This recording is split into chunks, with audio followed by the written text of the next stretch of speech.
Taharuki imetanda katika manispaa ya Songea mkoani Ruvuma baada ya mwanamke mmoja ambaye jina lake halijafahamika kukutwa akiwa uchi ndani ya ofisi za shirika la umeme Tanzania.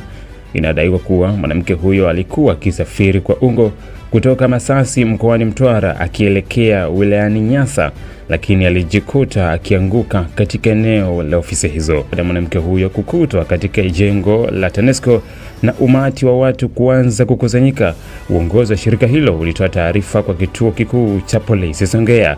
Askari polisi walifika haraka eneo la tukio na kumkuta mwanamke huyo akiwa uchi wa mnyama huku akiwa amejificha kwenye moja ya vyoo vya ofisi hizo. Baada ya mahojiano ya awali, maafisa wa polisi waliamua kumpeleka hospitali ya mkoa wa Songea kwa uchunguzi zaidi ili kubaini hali yake ya kiafya, hasa ikiwa ana tatizo la afya ya akili. Kwa sasa amelazwa katika wodi namba 8 akisubiri uchunguzi wa kitaalamu.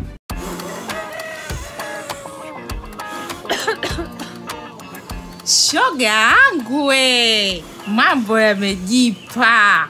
Wewe endelea na ubishi wako hapa. Serikali ya awamu ya 6 kupitia REA imeshatoa ruzuku ya kulipia asilimia kubwa ya mitungi hiyo. Sisi tunachangia kidogo tu. Wewe unadhani ningepata mimi mtungi kwa pesa ile? Haya, ona mambo. Hilo.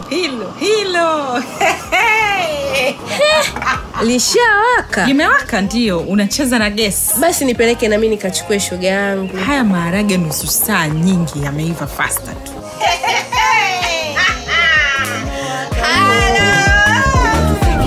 Kisha tena maendeleo.